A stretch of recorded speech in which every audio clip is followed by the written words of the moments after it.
Okay, next up on our review. This time, we're moving on in electricity. I'm about to misspell it, I'm sure. Okay, circuits. Electrical circuits, to be precise. Alright, this one, because of the way things worked out, we are not going to have a whole lot of equations that I'm going to list off. We're going to have a little bit more conceptual stuff that we're going to have to keep track of. But when it comes to equations, there are two that you must know. If you're going to invest some time, I warn you on a couple of these. The absolute most important ones, these are going to be big ones. The first one is Ohm's law, where our voltage equals our current times our resistance. Make certain you know that equation and you know how to apply it. A good thing to review is the use of the chart that we've been using when we did circuits. The chart will tell you where you can apply Ohm's law. You can apply it across any one of the rows. So you put resistor A here, B, C, and then you'd have the total circuit down here. Remember that you don't simply add them down the columns. Pretty much all of your math is done across the rows. You'll have relationships between the columns based on our rules, which we'll talk about in just a moment. The other equation that it's important to be familiar with is your power equation. P equals IV.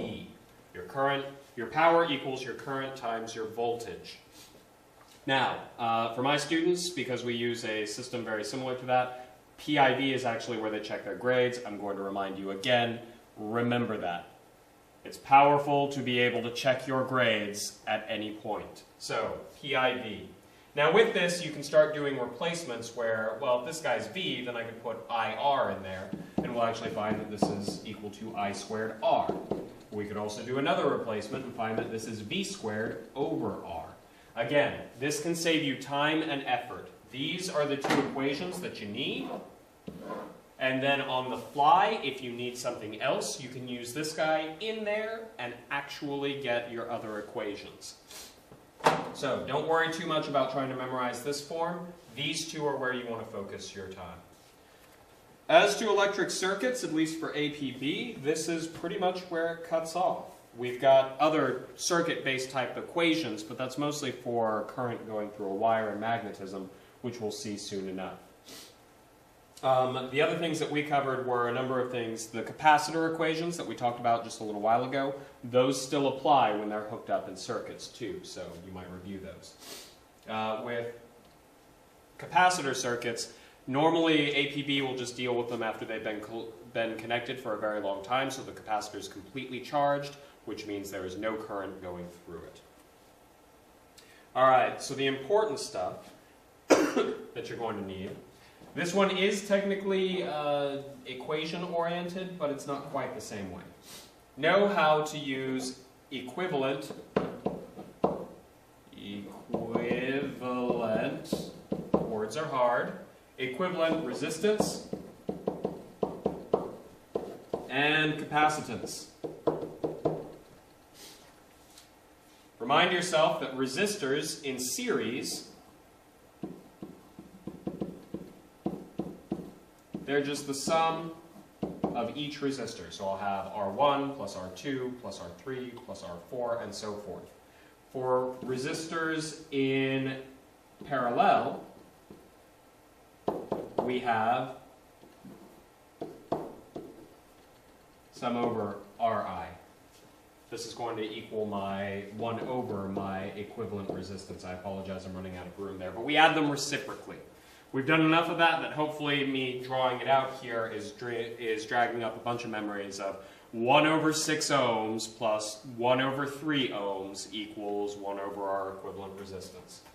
So, be familiar with how to use those. I often introduced that to us when we were solving our circuits as our resistor trick. It's a way that we could take the information that we have from one of these rows or another and relate it to one of the others. We could actually combine resistors and see how they work together. That's our resistor trick. Alright, so for our capacitors in series, the simplest way to keep track of this is Capacitors are just the opposite of resistors. 1 over the equivalent capacitance is equal to the sum of 1 over all of your individual capacitances. Capacitors in parallel, your equivalent capacitance is equal to the sum of all your little capacitances. Again, just the exact opposite of what you do with the resistors. That's the easiest way to remember them. Alright, so we talked about the resistor trick. Now let's talk about our other tricks, because these are kind of core concepts for circuits, and they are things that you want to be familiar with if you want to quickly and easily be able to solve any of your circuits. The Kirchhoff's rules.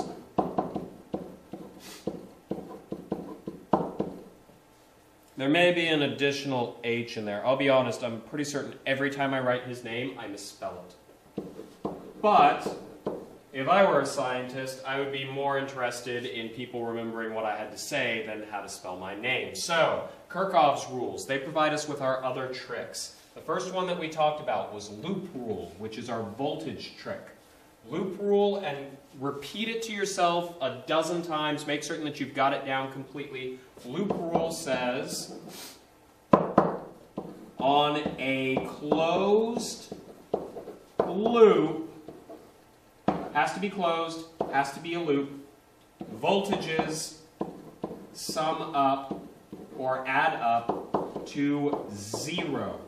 And always, always, always remember that when you go around the loop, as you go across the batteries, you add the stuff in, you lose it for the other components. For the most part, you can't go wrong with that, although it is a bit of a simplification. But you're going through and they all have to add up to 0. Do not try and do it where if you've got 24 volts or whatever, you go around and you try and make all the others add up to 24. Don't do that.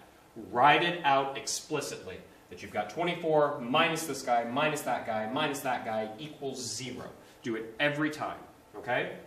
It is the best way to make certain that you are getting the exact physics there. Now you can check some of the previous videos. I will bring up my example as to how you can think about this. It's like going skiing, right? You go up the ski lift.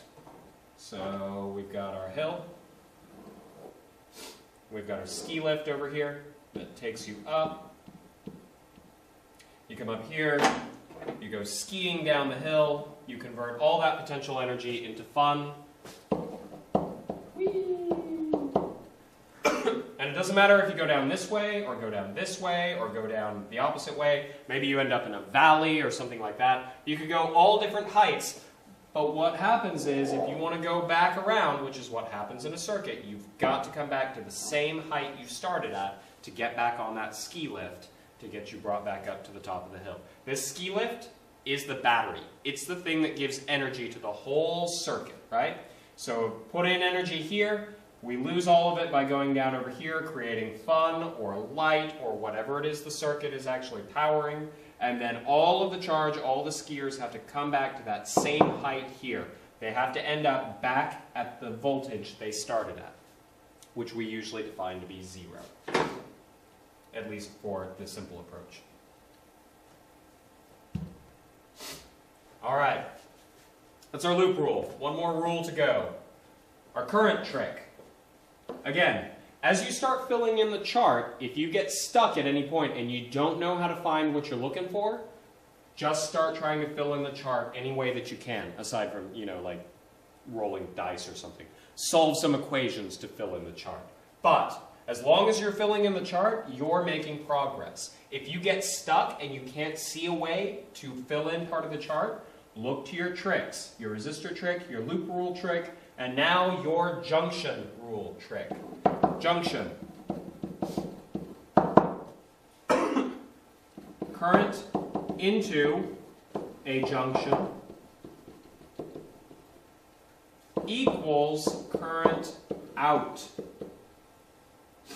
Coming back out of the junction. Now, we've also used this in some strange places in class, too, because I told you that the underlying idea behind this is conservation of charge.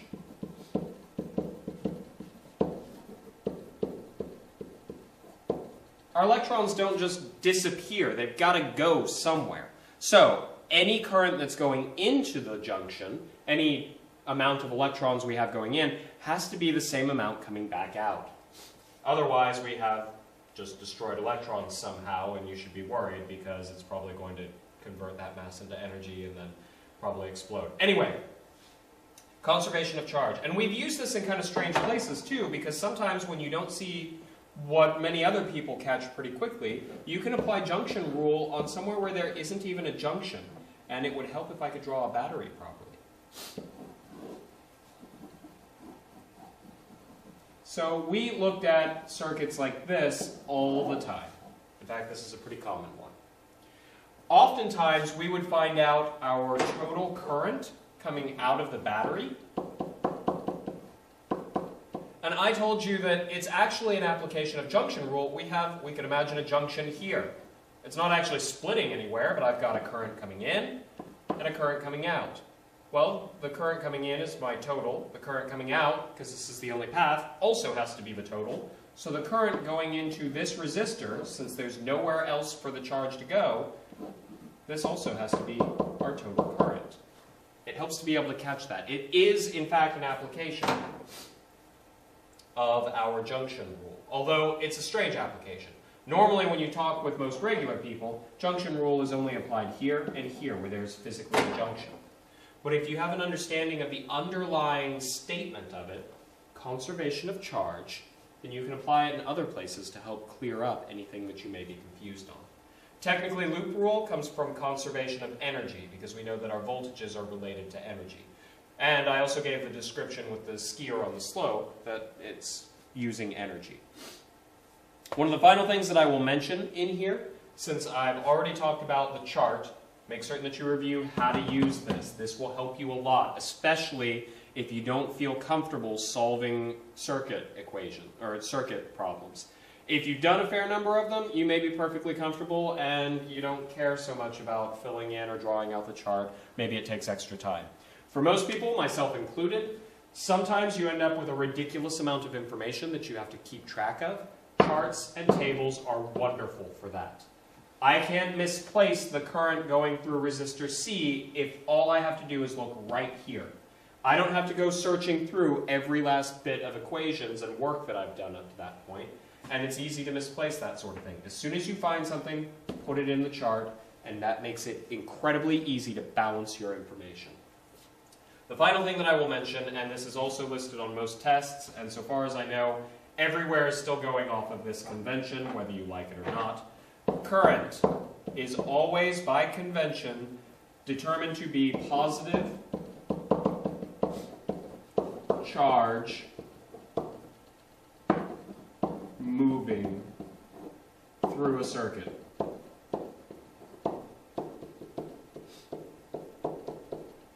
Positive charge, one of the things that we talked about back when we were talking about potential, positive charge always goes from high potential to low potential. So that's why we have 0 over here, and we have high potential, maybe 24 over here if this was 24 volts, or 9 volts if we were using 9 volts. But this is the high potential. That's where our positive charge starts and it moves towards low. Technically, what is physically happening is we have a whole bunch of electrons going from low potential, which is what negatives do, up to high potential. But so far as our equations work out, they're indistinguishable. And as we will see with the next video, having it as the positive charge, which is what was assumed for the longest time before we could actually detect it for sure, we have a lot of conventions set up and it becomes difficult to simply overturn those. So, again, a lot to review, but E&M is dense.